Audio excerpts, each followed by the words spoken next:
జగన్ ప్రభుత్వాన్ని మద్యం పాలసీ అయితే కరెక్ట్. ఎందుకని అంటే ప్రభుత్వ రంగంలోకి మద్యం దుకాణాలు తీసుకురావడం, అలాగే మద్యాన్ని దశల వారీగా వినియోగం తగ్గించాలి అంటే ఐక్యరాజ్య సమితి అనుబంధ వరల్డ్ హెల్త్ ఆర్గనైజేషన్ చూపించినటువంటి లెక్కల ప్రకారం ధరలు ఎక్కువ పెట్టి తక్కువ తాగేలా చేయటం, అట్లాగే రెగ్యులర్గా అలవాటైన మద్యం అందుబాటులో ఉంటే అదే తాగుతారు కాబట్టి అది మార్చేయాలి అన్నట్టు. కానీ జనం అయితే మద్యానికి దూరం కావాలని కోరుకోలేదు.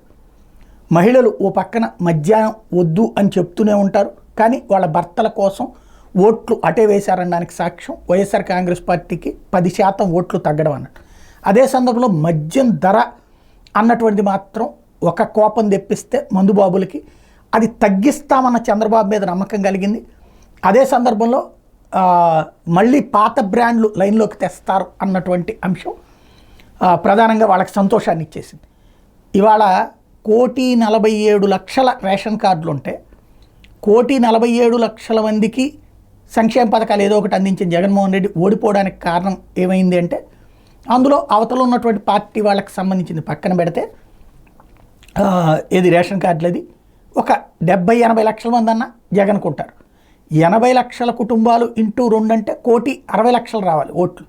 కానీ అక్కడ 35 లక్షల దగ్గరే ఆగిపోయింది. దాదాపుగా ఒక 20-25 లక్షలు ఎందుకు రాలేదు అంటే ఆడవాళ్ళు ఓట్లేసిన మగవాళ్ళు ఓట్లేదు. ఎందుకు అంటే ఈ తరహా పరిస్థితే కారణమైంది. ఏది మద్యం తమకి ఇష్టమైన బ్రాండ్లని రానివ్వట్లేదని. అయితే ఈ నిర్ణయం తీసుకున్నది మాత్రం కసిరెడ్డి అంటూ ఇవాళ సాక్షి ఈనాడు మద్యం విధానం ముసుగులో జగన్ అనుకో అంటూ భారీ కుంభకోణం అన్నటువంటి వార్తని హైలైట్ చేసి ఇందులో ఏ బ్రాండ్ అమ్మాలో చెప్పేది కసిరెడ్డి రాజశేఖర రెడ్డి అంటూ ఖాళీ చేయునుల శ్రీనివాస్, ముప్పిడి అనిరుద్ధ్ రెడ్డిల డైరెక్టర్లుగా అదాన్ డిస్టిలరీస్ ప్రైవేట్ లిమిటెడ్ ఏర్పాటైంది. వైకాపా ఎంపీ విజయసాయిరెడ్డి అల్లుడు పెనక రోహిత్ రెడ్డి డైరెక్టర్ కొనసాగిన శ్రేయాస్ బయలాజికల్ ప్రైవేట్ లిమిటెడ్లో ఖాళీ చేయుసులో శ్రీనివాస్ కొన్నాళ్ళు పాటు డైరెక్టర్గా ఉన్నారు.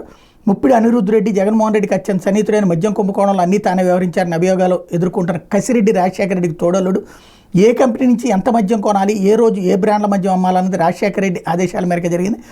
అదాన్ కంపెనీ సరఫరా చేసిన Adan supreme blend, superior grain whisky, 9 sea horses whisky, AC black reserve whisky వంటి బ్రాండ్లను మాత్రమే కొన్నాళ్ల పాటు దుకాణాల్లో అమ్మించారు అంటూ ఈ మద్యం కుంభకోణం మీదన విచారణ జరపాలి అన్నటువంటిది ఈనాడు హైలైట్ చేసింది. ఏం చేస్తారన్నది చూడాలి.